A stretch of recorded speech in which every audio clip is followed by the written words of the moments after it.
Welcome to టీవీ6 news. Nagar Kurnool జిల్లా కుమ్మర గ్రామం కుమ్మర మల్లన్న జాతరలో రజక కుటుంబంపై దాడి ఘటనలో అగ్రవర్ణ కులాల దాడిలో 2 నెలల పాప మృతికి కారణమైన నిందితులను కఠినంగా శిక్షించాలని మహబూబాబాద్ జిల్లా తొర్రూరు పట్టణ కేంద్రంలో తెలంగాణ రజక వృత్తిదారుల సంఘం ఆధ్వర్యంలో స్థానిక విశ్రాంతి భవనం నుండి గాంధీ చౌరస్తా మీదుగా బస్టాండ్ చౌరస్తా వరకు భారీ ర్యాలీ నిర్వహించారు. ఈ సందర్భంగా రజక సంఘం జిల్లా కార్యదర్శి పున్నం సారయ్య మాట్లాడుతూ బాధిత కుటుంబానికి ప్రభుత్వం ₹1 కోటి ఎక్స్గ్రేషియా చెల్లించాలని డిమాండ్ చేశారు. ఈ కార్యక్రమంలో మండల కార్యదర్శి పొడకంటి శేఖర్, అధ్యక్షుడు చింతల మధు, పట్టణ కార్యదర్శి చింతల మధు, రాజు, రామకృష్ణ, సమ్మక్క చేతి వృత్తిదారుల సంఘం జిల్లా కార్యదర్శి బొల్లం అశోక్ యాదవ్ తదితరులు పాల్గొన్నారు.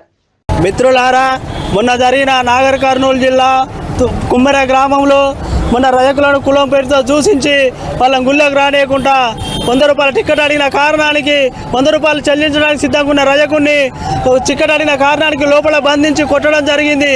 ఆ దెబ్బలు తట్టుకోలేక బయట నుండి మొత్తుకుంటుంటే వాళ్ళ అమ్మ, వాళ్ళ భార్య, వాళ్ళ ఎచ్చలు లోపలికి వెళ్ళి అయ్యా మా బిడ్డల కొట్టకండి, చచ్చిపోయే పరిస్థితి ఏర్పడుతుంది, మీ దండం పెడతా అని బదులైనా కూడా ఆ కొబ్బరికాయలకు సంబంధించిన రూమ్ లేచి 4 వ్యక్తులు దాడి చేసి ఇచ్చతిరహితంగా కొట్టడం జరిగింది. ఆ కొట్టడంలో ఆ పసిపాపను మోకం చూసి అన్న వదిలేస్తారని 2 చేతుల దండం పెట్టి ఆ పసిపాపన రెడ్డి వాళ్ళ కాళ్ళ పెడితే ఒక ఫుట్బాల్ మాదిరిగా ఆ పాపం అంతే ఆ పాపకు రక్త ప్రసరణ ఆగిపోయి చనిపోవడం జరిగింది. దీనిపైన ప్రభుత్వం ఇంతవరకు ఎలాంటి చర్యలు తీసుకోకపోవడం, ఉత్తుత కేసులు పెట్టి అదే మా రజకులు ఫస్ట్ పోయి అయ్యా మాకు న్యాయం చేయండి అని ఆ సంబంధించిన ఎస్ఐ గారికి కేసు పెట్టవడంపై పిటిషన్ ఇస్తే అది పక్క పెట్టి రెడ్డి వాళ్ళు ఇచ్చిన పిటిషన్ను ఎఫ్ఐఆర్ కాపీ బుక్ చేసి అంతా మీడియాలో చూస్తూనే ఉన్నారు అందరూ. కానీ ఈ రోజు రజకులు అంటే సమాజానికి చాలా గొప్ప వాళ్ళు. మహిళ బట్టలు ఉతికి, తిన్న బోలు తోమి, ఇడిచిన బట్టలు ఉతికి, ఇండ్ల ముందు దూకుసల్లి ఇవన్నీ చేసే రజకులపై ఎంతవరకు కరెక్ట్ అని ప్రభుత్వాన్ని అడుగుతున్నాము. చాకలోళ్ళు అంటే మీకు లెక్కకు రావట్లేరు. వేరే రాష్ట్రాలల్లో ఎస్సీ ఎస్టీ షెడ్యూల్ కులాల కింద ఉన్న మా రజకులనే తెలంగాణలో నీచంగా నిర్భయంగా చూస్తున్నారు. రేవంత్ రెడ్డి గారు, మీరు ఇప్పటికైనా ఈ విషయం పైన స్పందించాలి. ఆ గ్రామ సర్పంచ్ని వెంటనే ఎఫ్ఐఆర్ చేయాలి. కఠినమైన శిక్ష, నాన్ బెయిలబుల్ కింద కేసు పెట్టి అతన్ని బయటికి రాకుండా చేయాలి. తెలంగాణ రాష్ట్ర రజకుల తరపున నేను డిమాండ్ చేస్తున్నా, ఆ బాధిత కుటుంబాన్ని మీరు పరామర్శించలేదు, ఇంతవరకు కూడా పరామర్శించలేదు. ఆ స్థానిక ఎమ్మెల్యే కూడా ఇంతవరకు బాధిత కుటుంబాన్ని పరామర్శించలేదు. బాధిత కుటుంబానికి ₹1 కోటి ఎక్స్గ్రేషియా ప్రకటించాలని, బాధిత కుటుంబానికి గవర్నమెంట్ జాబ్ ఇవ్వాలని నేను తొర్రూరు రజక సంఘం సోదరుల నుంచి డిమాండ్ చేస్తున్నా.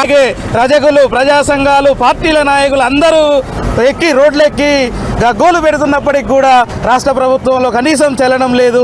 ఇప్పటికైనా ప్రభుత్వం పట్టించుకొని బాధిత కుటుంబాన్ని ఆదుకోవాలి, నష్టపరిహారం చెల్లించాలి. అదేవిధంగా ఈ దాడికి కారకులైనటువంటి గ్రామ సర్పంచ్ మిగతా రెడ్డి సామాజిక వర్గం పైన నాన్ బెయిలబుల్ కేసులు పెట్టి వెంటనే అరెస్టు చేసి జైలుకు పంపించాలని డిమాండ్ చేస్తూ ఉన్నాం.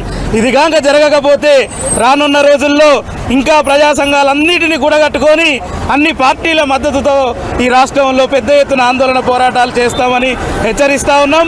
ఇంత వ్యవహరిస్తూ కనీసం బాధిత కుటుంబాన్ని పరామర్శించకుండా, కనీసం న్యాయం చేయకుండా, ఏ చింత లేకుండా ఆయన పనులు ఆయనలో నిమగ్నమై ఉన్నారు. పొద్దున లేస్తే బీసీ కులాల మీద, పేదల మీద రజాకారుల కాలంలో ఇట్లా జరిగింది అట్లా జరిగిందని చెప్పుకోవడం జరిగింది చరిత్రలో. కానీ ఈ రెడ్డి రాజ్యంలో, కాంగ్రెస్ ప్రభుత్వంలో, రేవంత్ రెడ్డి పరిపాలన కాలంలో జరగాల్సింది. ఎందుకు అంటే కులం పేరుతో దూషించి ఒక తల్లిని చంపడం, పసిపాపను చంపడం, ఈ మానవత్వం అంటారా, దీన్ని రాక్షసత్వం అంటారా, రెడ్డి రాజ్యం అంటారు, ఏమంటారు దీన్ని?